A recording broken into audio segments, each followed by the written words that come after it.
Judul firman Tuhan hari ini adalah harta benda yang terpendam. Ayatnya diambil, coba diklik di slide berikutnya. Yesaya 45 ayat yang ketiga. Mari kita baca sama-sama. 2, 3. Aku akan memberikan kepadamu harta benda yang terpendam dan harta kekayaan yang tersembunyi, supaya engkau tahu bahwa akulah Tuhan Allah Israel yang memanggil engkau dengan namamu. Amin. Haleluya. Amin. Dalam bahasa Inggris, kata yang saya tekankan di sana adalah harta benda yang terpendam. Di terjemahan King James Version, kata ini diterjemahkan sebagai the treasures of darkness. Rupanya di setiap kegelapan, di setiap kekelaman yang kita lewati, yang kita alami dalam hidup ini, ada harta benda yang tersembunyi di sana. Ada harta karun yang Tuhan simpan dan Tuhan sediakan di sana, sehingga kita keluar dari masa kekelaman, kita berubah menjadi pribadi yang lebih baik. Itu harapannya. Dan saya percaya kalau Anda sudah hidup cukup lama, Anda akan mengalami yang namanya tempat gelap dalam hidup ini. Di slide berikutnya saya mencantumkan beberapa tempat gelap, beberapa lembah kekelaman yang bisa dialami oleh setiap kita, baik orang percaya maupun orang yang tidak percaya. Tolong diklik yang di slide berikutnya. Ini ada sekitar 12 contoh. Tentunya ini bukan contoh yang komprehensif. Anda bisa menaruh tempat gelap yang lain di dalam kehidupan Anda yang pernah Anda alami. Ada penyakit, ada perasaan khawatir, ketakutan, mungkin masalah keluarga, mungkin ya alih-alih ada di promosi, ada mengalami demosi. Hari-hari ini banyak demosi terjadi, ya kan? Karena satu kasus yang tidak jelas ujung pangkalnya. Ya, finansial mungkin Anda sedang mengalami masa kekelaman, Anda mengalami kehilangan di dalam kehidupan ini, Anda punya beban yang berat, pergumulan yang berat, Anda punya trauma masa lalu, Anda mengalami tekanan, stres, ataupun harga diri Anda sedang mengalami tantangan, juga ada penolakan dan lain sebagainya. Di masa-masa seperti ini sangat mudah menjadi kecewa, sangat mudah kita merasa hopeless, tidak ada lagi harapan. Tetapi saya mau katakan, Tuhan sanggup memakai setiap tempat gelap, masa kekelaman yang Anda alami, untuk mengarahkan kita kepada rencananya. Minggu yang lalu kita belajar bahwa akhir hidup kita Tuhan itu tahu, dan Tuhan sudah menetapkannya. Karena itu masa kegelapan yang Anda lewati itu tidak mengejutkan bagi Tuhan. Mungkin mengagetkan bagi Anda, tetapi semuanya sudah diperhitungkan oleh Tuhan menjadi bagian hidup kita menuju kepada rancangannya yang luar biasa. Amin. Karena itu Tuhan berikan kepada setiap kita itu benih. Di slide berikutnya, benih, kita bisa lihat benih adalah sesuatu yang ditanam oleh Tuhan. Tolong bisa mengikuti yang bertugas di belakang. Ya, operatornya diklik di slide yang berikutnya tentang benih. Benih adalah sesuatu yang bertumbuh secara optimal di tempat yang gelap. Jadi setiap kita, Tuhan sudah kasih benih. Dan benih itu harus diasah di tempat yang gelap. Harus bertumbuh di tempat yang gelap. Bahkan kalau Anda belajar ilmu pertanian, akar daripada tanaman itu bertumbuh menjauhi sinar matahari. Jadi kalau Anda hari ini sedang melewati lembah kekelaman, Anda sedang melewati masa kegelapan, percayalah Anda tidak sedang dikubur oleh Tuhan. Karena kuburan itu ujungnya adalah pembusukan.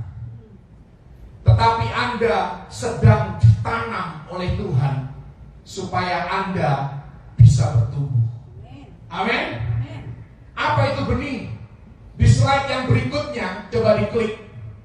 Benih ini bisa berupa talenta, karunia, potensi diri, hal-hal baik yang Tuhan tanamkan di dalam kehidupan kita. Ada karakter dan buah-buah roh, ada mimpi yang besar. Tetapi segala sesuatu yang besar, segala sesuatu yang berdampak signifikan harus melewati masa kegelapan. Hal-hal baik yang Tuhan tanamkan tidak bisa diasah ketika Anda hidup di spotlight, ketika semua orang memperhatikan Anda. Karena itu jangan Anda hanya mau hidup mencari spotlight. Jangan suka caper. Tahu caper kan? Cari perhatian. Kalau diperhatikan, baru Anda menunjukkan sikap yang baik. Ketika diperhatikan, baru Anda memberikan yang terbaik. Jangan caper, saudara. Karena di masa kegelapanlah Anda bertumbuh secara pesat. Dan izinkan Tuhan yang mengangkat. Amin. Jangan kita kepingin mengangkat diri sendiri dengan ambisi kita. Karena benih perlu waktu untuk bertumbuh secara optimal. Haleluya. Di slide-slide berikutnya kita akan melihat beberapa contoh tokoh-tokoh di dalam Alkitab yang mengalami masa kegelapan dan harta benda apa yang ada di masa gelap kehidupan mereka. Yang pertama adalah Musa. Dalam Keluaran 2 ayat 12, Musa karena dia merasa mimpinya begitu besar, dia berusaha dengan kekuatannya sendiri untuk menggapai mimpi itu. Dia kepingin cepat naik di dalam hidupnya, dan dia bertindak terlalu cepat. Pada akhirnya dia membunuh orang Mesir, menyembunyikan perbuatan jahatnya, ketahuan pula. Kemudian di ayat yang ke-15 dia harus melarikan diri, dan pada akhirnya masuk ke masa gelap dalam hidupnya selama 40 tahun. Jadi kalau Anda baru mengalami masa gelap 2 tahun masa pandemi, jangan mengeluh, saudara. Musa masa gelapnya 40 tahun.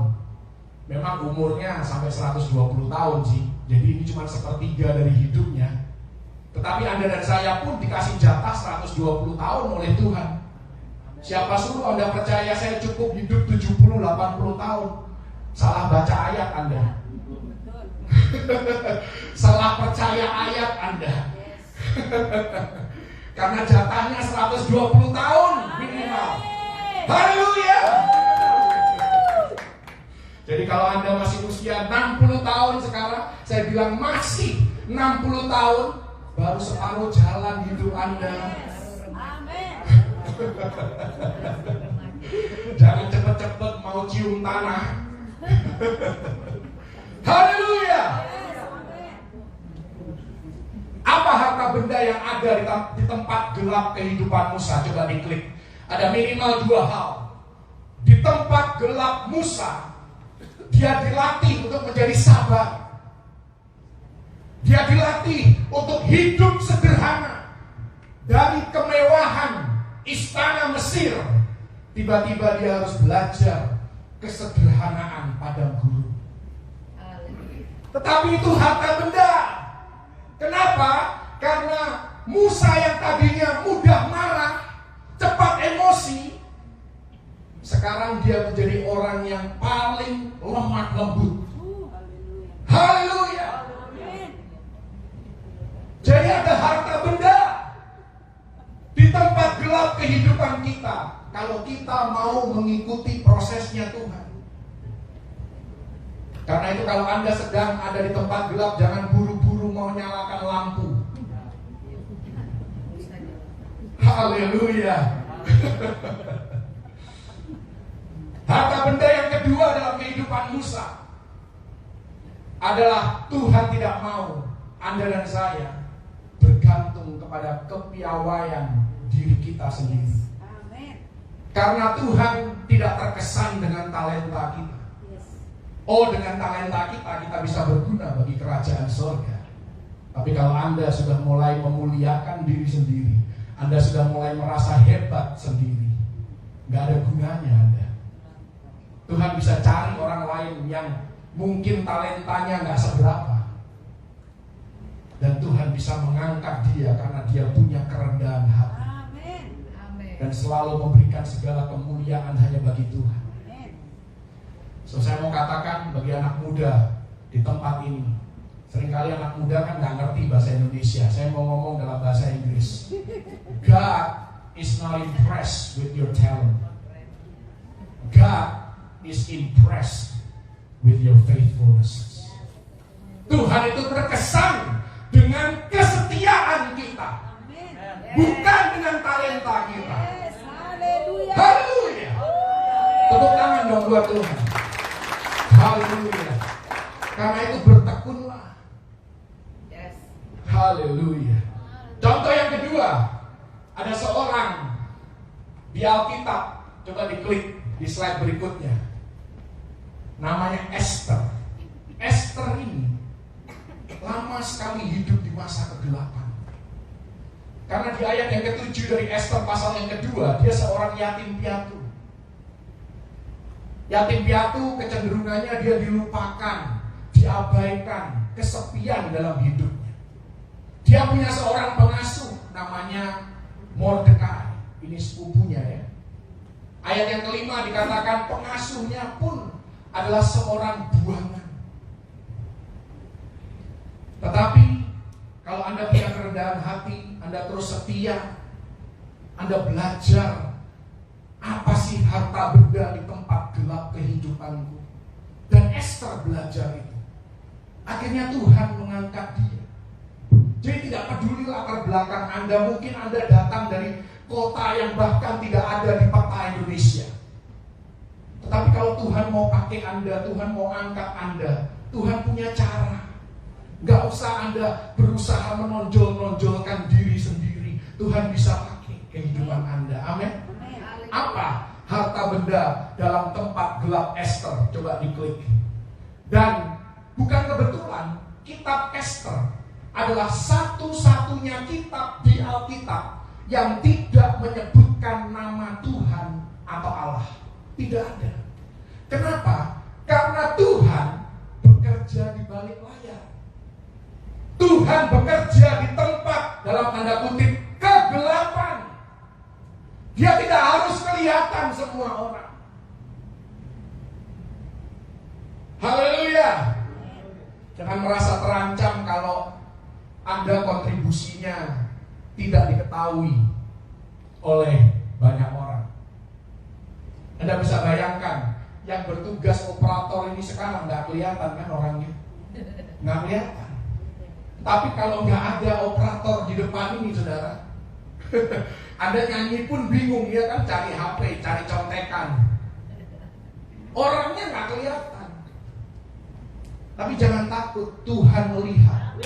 Haleluya. Karena itu kita harus tahu alasan.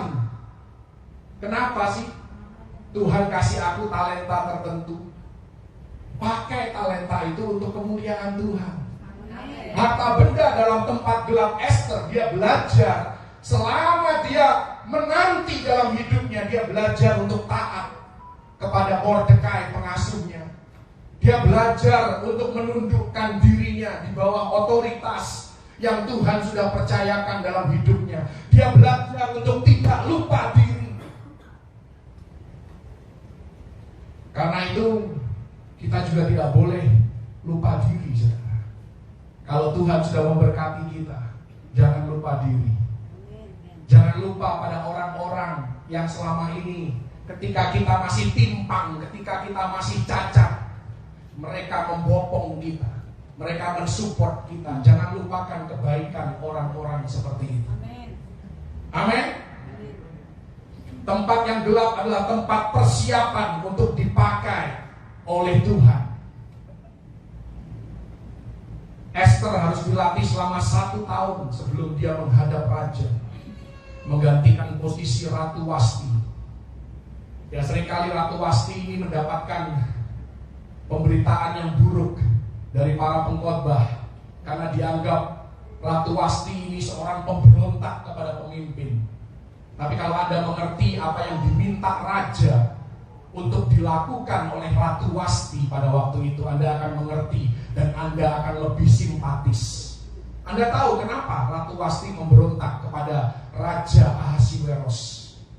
Karena dia diminta bukan hanya untuk tampil mempertontonkan kecantikannya, tetapi dia diminta untuk tampil telanjang dan mempertontonkan kecantikannya. Karena pada waktu itu mereka lagi mabuk-mabukan pesta pora.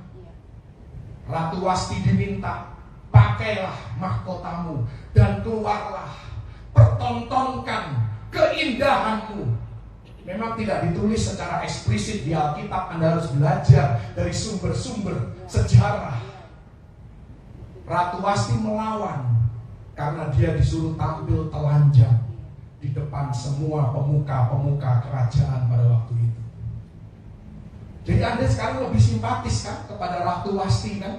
Kenapa dia tidak mau taat? Tetapi toh namanya aturan tetap aturan, prinsip tetap prinsip.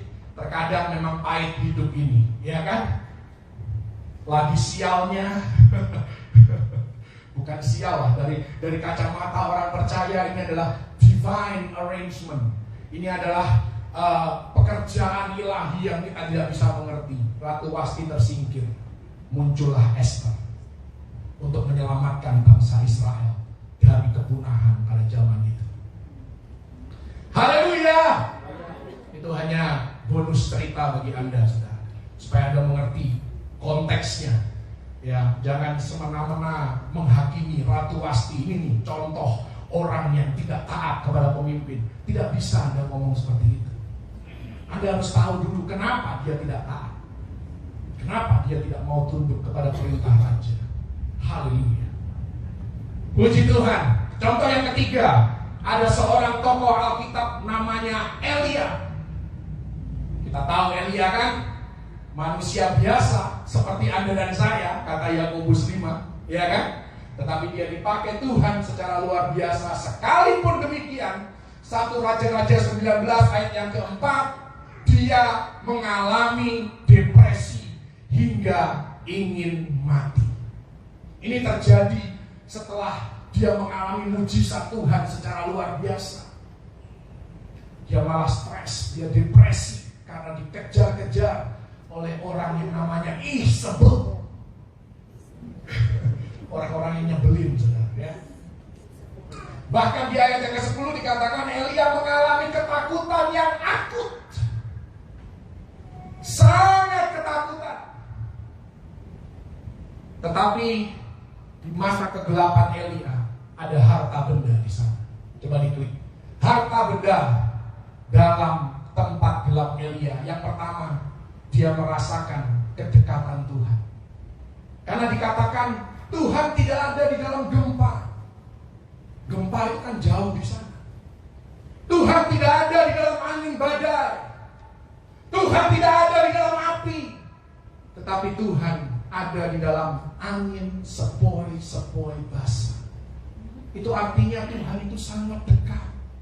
Anda gak perlu menunggu ada mujizat yang besar di luar sana untuk memastikan, untuk membuktikan bahwa Tuhan ada. Anda hanya perlu untuk berdiam diri di dalam hadirat-Nya, dan Anda akan merasakan jamahan Tuhan. Ketika Anda mulai berdoa, ketika Anda mulai merenungkan firman, ketika Anda mulai memuji menyembah Tuhan, karena Dia sangat-sangat dekat. Di sana Elia juga mengalami pemeliharaan Tuhan. Terkadang kita itu kalau ada orang bermasalah, orang yang lagi stres, apalagi pendeta kepenginnya kasih ayat, didoakan, ya kan, pelepasan kalau perlu, ya kan, rohani banget. Anda tahu nggak solusinya Tuhan bagi Elia ketika dia stres? Disuruh makan. Sangat-sangat rohani memang. Tuhan kita itu sangat rohani banget. Ya itu sarkasme saudara ya. Dia disuruh tidur sama Tuhan. Tidur aja. Terkadang kalau kita lagi stres, kita lagi tertekan, solusi yang termudah adalah tidurlah dan makanlah. Haleluya. Kalau lagi stres di kantor, lagi jam makan siang, tidurlah sebentar. Itu yang saya lakukan, saudara. Maksudnya bukan berarti solusi rohani itu tidak penting, penting juga. Tetapi jangan sok rohani, semua dirohanikan. Haleluya. Sekarang jangan tidur. Kecuali Anda punya penyakit yang namanya insomnia, Anda boleh tidur waktu saya khotbah. Boleh. Tapi kalau Anda tidak punya insomnia, Anda tidak boleh tidur pada saat pemberitaan firman Tuhan. Haleluya. Harta benda dalam tempat gelap Elia, ada kerendahan hati di sana. Karena Elia ini kan mengeluh, Tuhan, cuma aku satu-satunya yang giat bekerja bagi Engkau. Berapa banyak kita itu kalau sudah dipakai Tuhan, sudah lama gitu kan, sudah hebat, kita bilang, cuma aku Tuhan. Kalau gak ada aku, berantakan itu pelayanan. Elia ngomong gitu. Tuhan bilang apa saudara? Nanti Anda cek di rumah. Tuhan bilang begini, Elia, coba engkau urapi Elisa dulu. Anda ngerti kan maksudnya? Kalau engkau gak mau melayani aku lagi, gak apa-apa. Aku punya orang lain. Elia, kalau engkau gak mau, aku punya Elisa. Elisa sudah siap. Urapi dia. Kalau engkau menolak, aku mau pakai Elisa. Jadi Anda gak perlu jual mahal sama Tuhan. Haleluya.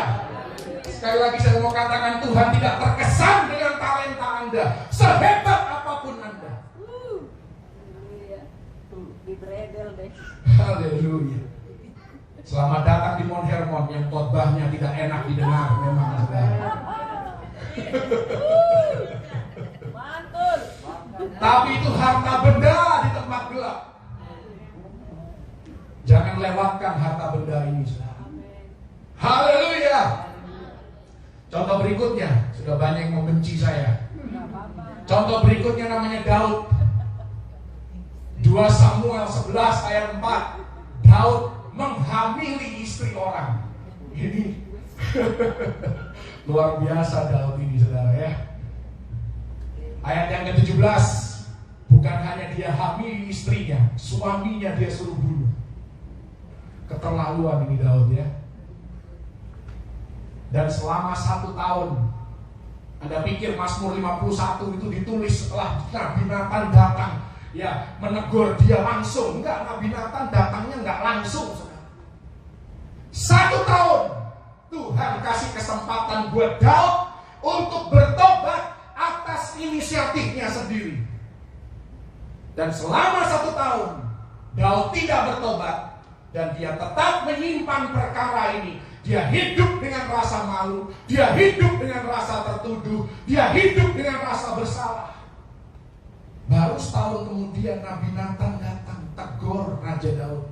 Baru dia tulis Mazmur 51. Katanya orang yang berkenan di hati Tuhan, ya kan, bertobat aja nunggu setahun. Tapi puji Tuhan, di sini saya tidak melihat Daudnya, saya melihat Tuhannya yang begitu panjang sabar. Tuhan panjang sabar. Kasih kesempatan Anda untuk berubah. Ayo berubah, ayo bertumbuh. Haleluya. Dan sampai hari ini Tuhan masih menantikan Anda. Harta benda dalam tempat gelap Daud, coba diklik. Ada 2. Yang pertama, Tuhan tidak menyesali panggilannya. Daud sampai hari ini tetap ditulis sebagai orang yang berkenan di hati Tuhan. Dan Roma 11 ayat 29, Tuhan tidak akan menarik kembali dalam bahasa Inggris. Tuhan sudah kasih ini Anda benih, Tuhan sudah kasih talenta, Tuhan sudah kasih karunia di setiap kehidupan Anda. Dan Tuhan tidak pernah menyesalinya. Dan Tuhan tidak akan menarik hal itu kembali. Masalah diasah atau dikembangkan itu terserah Anda. Jadi bukan salahnya Tuhan kalau Tuhan tidak bisa pakai Anda. Karena setiap kita punya benih. Dan Tuhan tidak menyesali panggilannya. Seberapa berdosanya Anda, seberapa tidak sempurnanya Anda. Dikatakan di sini, kesalahan kita tidak dapat menggagalkan rencana Tuhan. Asal kita mau berpaling kepada Dia. Amin. Jalan hidup kita ini Tuhan sudah tahu, saudara, dari awal sampai akhir. Dia sudah tahu umur kita berapa. Tuhan sudah tahu. Haleluya. Jadi pelajaran yang pertama dari khotbah hari ini, coba diklik, hanya ada 2 pelajaran ngomong-ngomongnya. Jadi nggak banyak-banyak, saudara ya. Saya khotbah belum setengah jam ini, saudara. Anda sudah melototin saya. Pelajaran pertama, tempat gelap membuat hidup kita berkualitas. Haleluya. Anda bisa sih kaya raya, diberkati secara finansial, diberkati dalam pelayanan, diberkati dalam pekerjaan. Tapi hanya kualitas yang bisa membuat Anda berdampak positif bagi banyak orang. Buat apa Anda banyak uang tidak bisa dinikmati oleh orang-orang terkasih di dalam kehidupan Anda? Buat apa Anda jadi direktur di sebuah perusahaan, anak buah Anda menyesal jadi anak buah Anda? Buat apa? Apa kebanggaannya? Tuhan, saya mau katakan, bukanlah penyebab kesukaran. Jadi kalau Anda mengalami masa kegelapan, jangan pernah salahkan Tuhan. Karena Tuhan akan memakai masa gelap itu untuk mendatangkan kebaikan bagi Anda. Tetapi Tuhan akan pakai tempat gelap itu supaya kita bertumbuh. Bertumbuh dalam hal apa? Coba diklik. Dalam hal karakter kita dibentuk, ketekunan kita ditempa, iman percaya kita meningkat, kehidupan doa kita makin intens. Kita makin intim dengan Tuhan dan firman-Nya. Kita mengalami penyesuaian skala prioritas dalam hidup kita. Kita semakin dekat dengan keluarga. Ini hal-hal yang harus disyukuri di masa kegelapan. Kita punya perspektif yang baru karena kita semakin dewasa. Muncul keberanian. Dan ada talenta atau karunia yang selama ini terpendam mulai teraktivasi. Dan banyak lagi tanpa sadar, saya mau katakan, tempat gelap rupanya memberkati hidup kita. Dan memang seperti itulah seharusnya. Itulah yang Tuhan maksudkan. Karena tidak ada satupun setan ataupun iblis yang dapat menghancurkan hidup Anda. Tidak ada.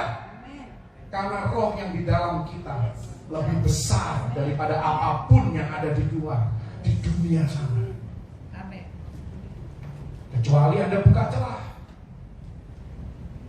Disitulah mulai masuk segala hal yang negatif. Kepahitan lah, kekecewaan lah, iri hati, dan lain sebagainya. Haleluya. Katakan dulu kanan kiri, Anda diberkati di tempat gelap. Haleluya. Saya akan coba cepat untuk sampai di pelajaran yang kedua dan terakhir. Coba diklik yang berikutnya. Ada seorang yang namanya Yusuf. Dalam Kejadian 37 ayat 28, Yusuf dijual oleh saudaranya. Kejadian 39 ayat 20, Yusuf difitnah, dipenjarakan oleh Potifar. Kejadian 40 ayat 23, Yusuf dilupakan oleh orang yang ditolongnya. Terus Anda berpikir, oh iya gak apa-apa, Yusuf kan enak di penjara, kayak penjara Indonesia, ya kan, dibelenggu tidak, bebas jalan-jalan, tetap bisa makan enak. Anda pikir seperti itu.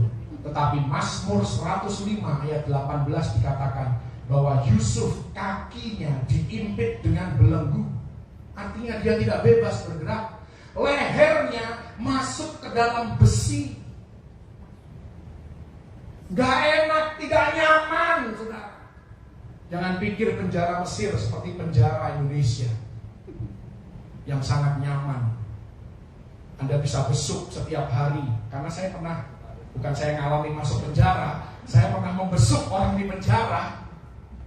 Makannya enak-enak, saudara. Bayar 5.000 Anda dapat tempat tidur yang nyaman, 5.000 rupiah. Yusuf mengalami ketidaknyamanan dalam hidup, masa gelap dalam hidupnya. Tapi harta benda di dalam kehidupan Yusuf tidak boleh dilupakan. Coba diklik. Harta benda dalam tempat gelap kehidupan Yusuf. Di sana ada kekuatan, ada ketekunan yang tidak mungkin muncul dengan cara yang lain. Beberapa dari Anda, kalau tidak mengalami masa kegelapan, tidak akan muncul kekuatan, tidak akan muncul ketekunan, tidak akan muncul talentanya, karunianya nggak muncul. Harus terpojok dulu, harus menderita dulu. Dan Tuhan tahu itu. Karena itu, kalau berhadapan dengan firman Tuhan, saya mau katakan, jangan keraskan hati Anda. Anda mencoba untuk melawan firman Tuhan, gak bisa. Firman Tuhan pasti menang. Kalau dibilang kesombongan mendahului kejatuhan, jangan dilawan. Karena kalau Anda sombong dan terus-menerus sombong, tidak mau ditegur, suatu saat Anda akan jatuh. Karena firman Tuhan tidak bisa dilawan. Jangan bangga kalau Anda, dalam tanda kutip, berhasil mengelabui firman Tuhan.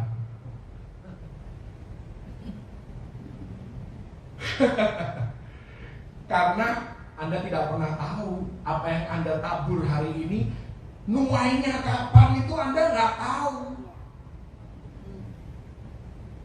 Anda pelit hari ini, Anda nggak tahu menuainya kapan. Bisa jadi menuainya di anak cucu Anda yang lebih pelit dari Anda. Saya nggak bicara kutuk keturunan, saya bicara konsekuensi. Karena anak pasti ngelihat orang tuanya. Karena itu apa yang dikatakan firman Tuhan jangan dilawan. Dan jangan Anda bangga bahwa, oh gak apa-apa kok, sampai hari ini aku melanggar firman Tuhan, aku gak lakukan firman Tuhan, Tuhan tetap memberkati aku kok. Oh iya gak apa-apa, lanjutin aja. Sampai suatu saat Anda menuai apa yang Anda tabur. Jangan nangis. Makan untuk melawan Tuhan. Loh, kalau mau jujur hamba Tuhan, kalau lagi konseling itu seperti itu sebenarnya. Isi hatinya, lu sih udah dikasih tahu, udah difirman Tuhan kan, terus dikobain setiap minggu. Kan dalam hati nggak akan keluar. Keluarnya di mimbar. Mimbar ini tempat pelampiasan hamba Tuhan. Amin.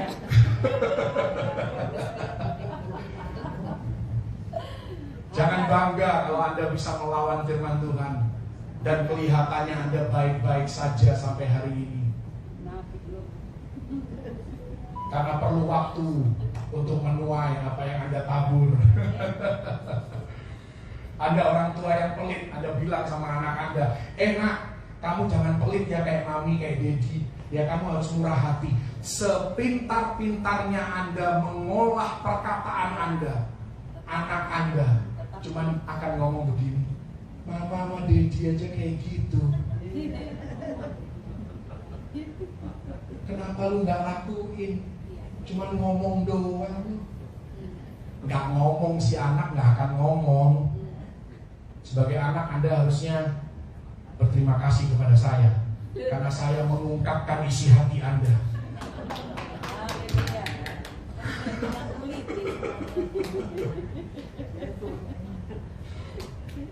Kenapa? Karena saya sering ngalamin sama anak-anak saya.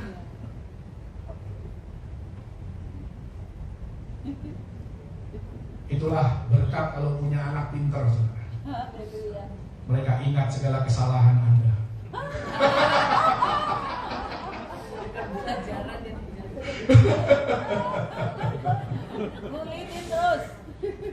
Karena kata orang dunia, karena nila setitik rusak susu sebelanga, katanya. Haleluya. Dan harta benda dalam tempat gelap Yusuf, perlakuan dan perkataan manusia tidak dapat menghentikan rencana Tuhan bagi kita. Amen. Anda mau dijegal sama saingan Anda mau digosipin oleh siapapun, kalau Tuhan mau mengangkat Anda, Tuhan akan angkat Anda. Amen. Bukan berarti terus gak mau dengar masukan, tidak mau dengar kritikan, bukan itu maksud saya. Tetapi hidup Anda tidak ditentukan oleh perkataan orang. Amin. Haleluya. Tapi tetap kita harus bertumbuh, kita harus menjadi pribadi yang lebih baik, tentu. Amin. Karena itu tidak perlu bersaing secara tidak sehat, tidak perlu memaksakan kehendak. Oh, aku yang benar, harus begini. Tidak perlu. Tidak perlu mau menang sendiri. Amin. Kenapa? Karena klik di slide berikutnya. Kok saya ngomongnya klik-klik terus nggak kelar-kelar nih, saudara ya. Saya pun pengen cepat kelar loh, saudara, bukan cuma Anda ya. Kemudahan cenderung membuat kita kerdil. Jadi kalau hidup Anda nyaman, semuanya tersedia, semuanya Anda tinggal nikmati, hati-hati. Karena kenyamanan akan membuat Anda kerdil. Karena nggak perlu iman, nggak perlu berdoa, tidak perlu nangis-nangis di hadapan Tuhan, tidak perlu disakiti. Setiap kali hidup sudah mulai susah, mari kita lari, katanya. Bukan untuk lari jogging, olahraga, bukan. Lari dari kenyataan. Ketika Anda mulai tahu nih proses Tuhan mulai datang, lari. Ya, mulai sulit nih, kayaknya pelayanan kok banyak tantangan ya, lari. Aku istirahat dulu deh. No, semakin berat hidup Anda harus semakin melayani Tuhan. Haleluya. Karena saya langsung ke poin yang kelima aja. Saya langsung poin yang kelima ya. Karena setelah melewati lembah kekelaman, bahkan selama kita melewati lembah kekelaman, kenapa ada ayat Mazmur 23 ayat 5? Di sana dikatakan Tuhan mengurapi aku. Anda dapat urapan bukan karena ditumpangin tangan pendeta. Yes, amin. Sekalipun impartasi itu penting, Anda mendapat urapan setelah atau pada saat Anda melewati lembah kekelaman. Pada saat itulah Tuhan mengurapi dan meningkatkan urapan Anda. Kalau orang tidak pernah diproses, orang tidak pernah pincang dalam hidupnya, sulit dipercaya. Kalau hidupnya selalu mudah, belum teruji dia. Tapi kalau dia sudah pernah disakiti, dia sudah pernah ditipu orang, dia sudah pernah dirugikan, baru ya, itu pun kalau dia keluar berkemenangan, ya kan? Tapi kalau keluarnya makin pahit hatinya, ya repot. Ulang lagi prosesnya. Kata Tuhan, bahasa sekolahnya hair dulu. Hair. Tahu kan hair kan? Anak milenial nggak ngerti hair. Iya, remedial. Ulang dulu prosesnya. Jadi kalau lagi ngalamin proses, udah nurut aja deh. Bilang dulu kanan kiri, nurut aja. Kata meme itu kan, iyain aja biar cepat.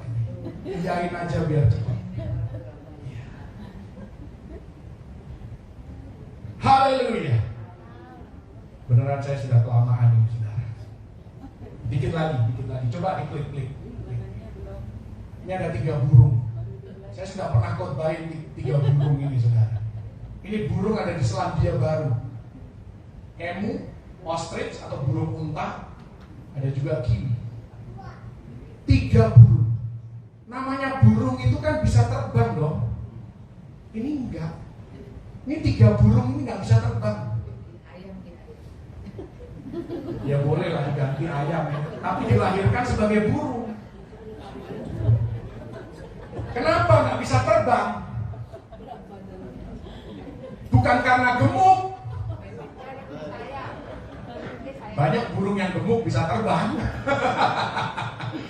Tapi ini mungkin sudah obesitas. Bisa juga. Ketiga jenis burung ini tidak bisa terbang karena selama hidupnya tidak pernah terancam oleh predator. Tidak pernah hidupnya terancam mau dimakan oleh burung yang lebih besar atau oleh binatang buas yang lainnya. Hidupnya nyaman. Pada waktu mereka ada di muka bumi ini, belum ada manusia yang suka memburu binatang seperti orang Manado, ya kan? Makanya katanya orang Manado itu nggak ada yang kesurupan. Tahu nggak kenapa orang Manado nggak kesurupan? Kalau ketemu ular, perjanjian lama nih ular. Setan itu kan ular di perjanjian lama, ya kan? Dia tangkap, dia potong-potong, dimasak. Di perjanjian baru, setan itu identik dengan babi. Karena Tuhan mengusir setan, disuruh masuk ke dalam babi. Gak usah ngomong kalau babi orang Manado. Bapak juga lah.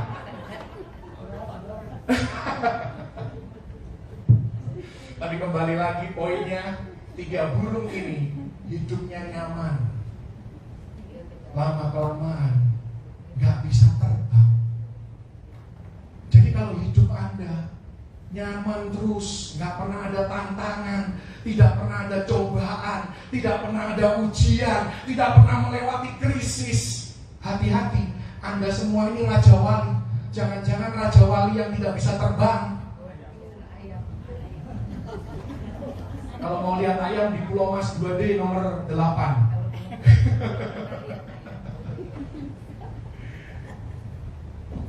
Jadi klik. Ya anggap aja ini slide yang terakhir nih. Saya berhenti ya. Saya berhenti, ini slide terakhir. Pelajaran yang kedua dan yang terakhir, coba diklik slide-nya. Tadi yang pelajaran yang pertama, tempat gelap membuat hidup kita berkualitas. Yang kedua, tempat gelap adalah tempat ujian. Ujian untuk apa? Apakah kita bisa dipercaya oleh Tuhan dengan perkara yang lebih besar? Kenapa? Karena Tuhan tidak memberi apa yang kita mau, tetapi Tuhan memberi apa yang mampu kita kelola. Makanya dikatakan dalam Lukas 16 ayat yang ke-10, kalau engkau setia di dalam perkara kecil, engkau pun akan setia di dalam perkara besar. Karena itu, kalau engkau setia dalam perkara kecil, Tuhan akan memberikan engkau perkara yang besar. Ini saya sedang mengutip 2 ayat yang berbeda, bukan ayat yang sama. Jadi Anda harus belajar setia dengan perkara kecil. Jangan maunya spotlight, maunya langsung besar. Nanti Anda mudah jatuh. Jatuh dalam kesombongan, jatuh dalam merasa paling hebat. Mulai pelayanan, mulai dari yang kecil. Amin. Saya bilang, gereja kita ini ibadahnya terbatas, karena itu pelayanannya terbatas. Tapi bagi Anda yang rindu untuk main musik, jangan cuma mengincar posisi di sini hari Minggu pagi. Mulai di sekolah minggu yang sangat membutuhkan pemain musik.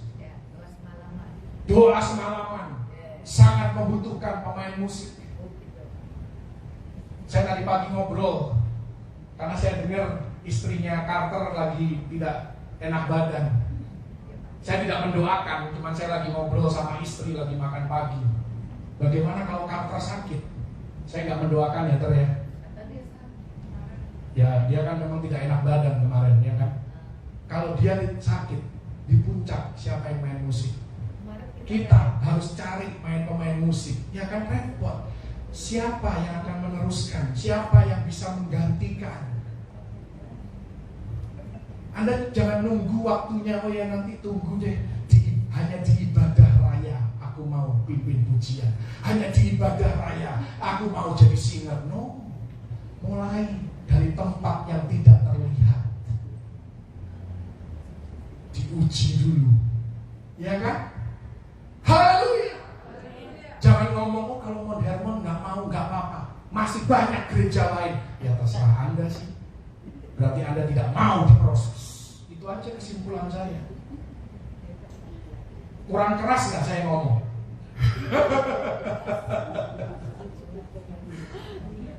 Ya Tuhan, ampunilah hamba-Mu. Haleluya. Karena itu kalau Anda sedang ada di tempat gelap, jangan menyerah. Maju terus, pantang mundur. Jaga sikap, jaga hati, jaga perspektif yang benar. Jangan lari dari proses. Dan Anda akan keluar menjadi pribadi yang lebih berkarakter. Haleluya.